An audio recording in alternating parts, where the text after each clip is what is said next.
They used to laugh when I stumbled. Not the kind of laughter that warms the air, but the sharp, jagged kind that cuts. I remember the way their eyes would gleam. Their mouths curled into cruel shapes as though they had all the power in the world because I was beneath them. Small, breakable, predictable. But here's the thing about people like them. They forget that something broken can be sharpened.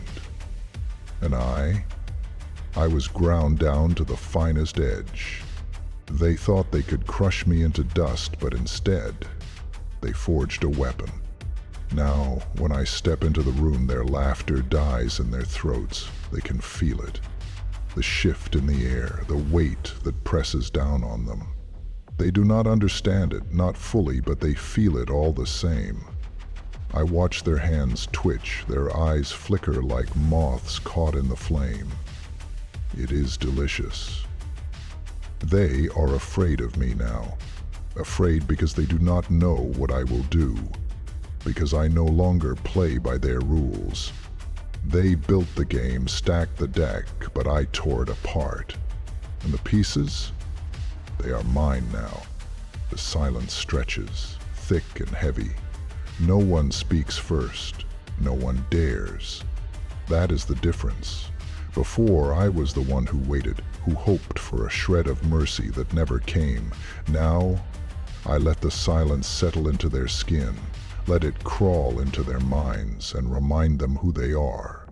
Prey. It is not about revenge, though. That would be too small, too easy. No, this is about power. About taking back every ounce of control they stole from me and making them watch as I wield it in ways they cannot begin to understand. I step forward, slow and deliberate, and they flinch as though the very ground beneath them has turned treacherous. It has. I made it so. They do not know how to predict someone who does not play fair, who does not flinch or cower or beg. Say something, I say, and my voice is low, steady, like the growl of a beast waiting to pounce. The words hang in the air, daring them to respond. But they don't. They can't. They are too busy trying to remember how to breathe. Do you know what it feels like to hold that kind of power? To see the same people who once towered over you, who wielded cruelty like a weapon, shrink before your gaze? It feels like justice. Not the kind they teach in books or preach in temples, but the kind that runs through your veins like fire, the kind that is born of survival. They used to think they knew me. That was their first mistake. They saw what I let them see, the surface.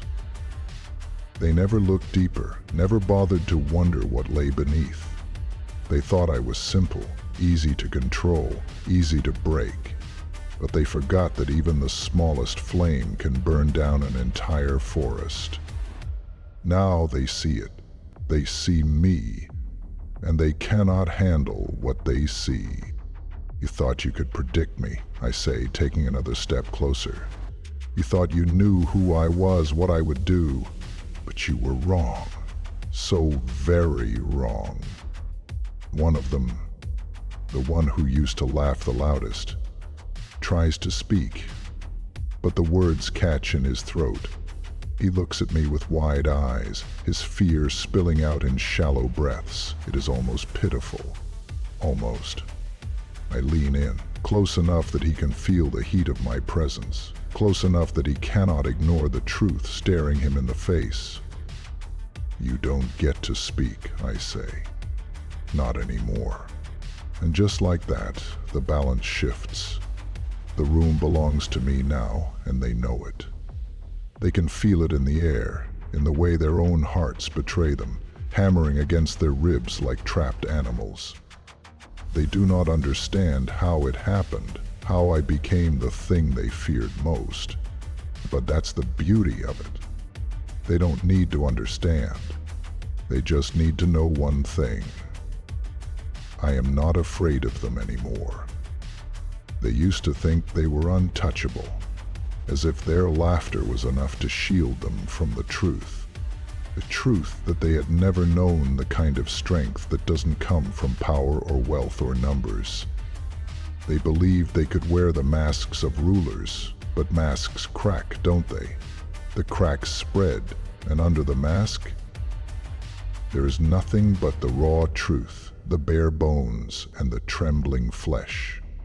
Now they are nothing but shells, empty, fragile shells. And I have become the storm that rips through them. They've seen me change. They've seen the cracks in the walls I used to hide behind, the walls they thought they could tear down with a few well-placed blows. They thought they could break me, mold me into whatever shape they wished, but they didn't realize that once you break something, you cannot control how it reforms. I'm not who I was, I'm not even close. They don't recognize me now, but they are learning that they never truly knew me, never truly understood the depths of what they were playing with. And the truth burns in their eyes. They thought their cruelty would cage me, but it only unleashed something far darker, far more dangerous. The games they played, those petty little games of control, of breaking down, don't work anymore, not on me. I watch them squirm. They move like ants when the ground shakes, unaware of the power beneath their feet. They tremble under the weight of their own choices. They fear me, not because I am stronger, but because they cannot predict me. Their control over me has evaporated, and with it their confidence. The room is still. The air hangs heavy, as thick as smoke. And for a moment, I let it hang there, that thick, suffocating silence. I want them to feel the weight of it, feel it sink into their bones. I want them to remember that it was their laughter, their arrogance that put me here in the first place. And now it is my turn to make them feel small. You thought you knew me, I say again, my voice a rasp, the kind that scratches at the throat like a blade.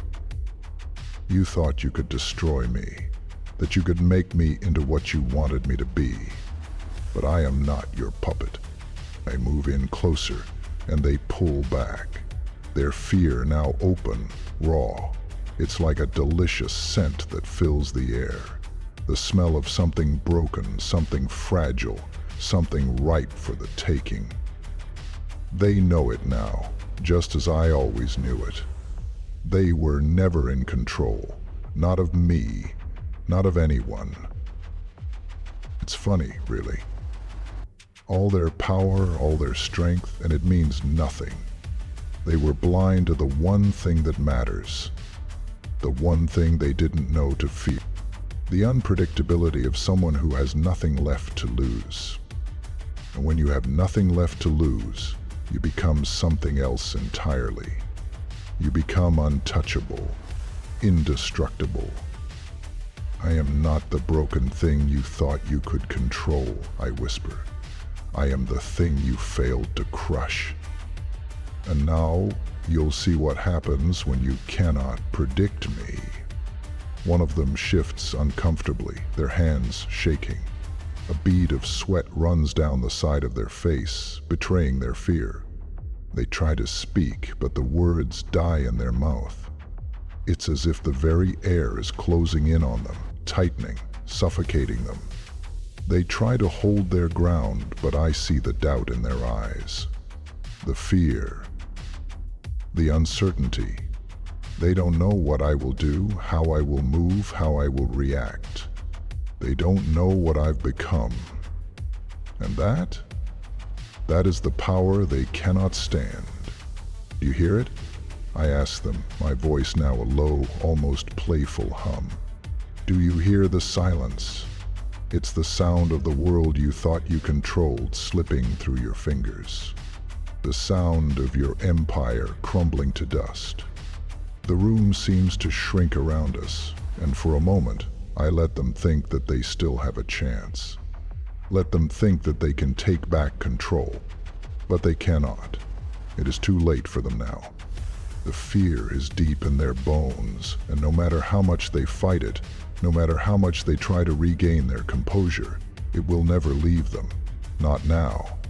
Tell me, I continued, my words now laced with venom. Do you still think you know me?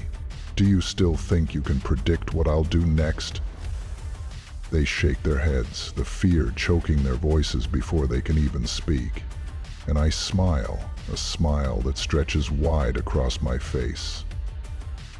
It's not a pleasant smile, no. It's the smile of someone who has seen the darkness and emerged from it, stronger than ever. Because they have made a fatal mistake.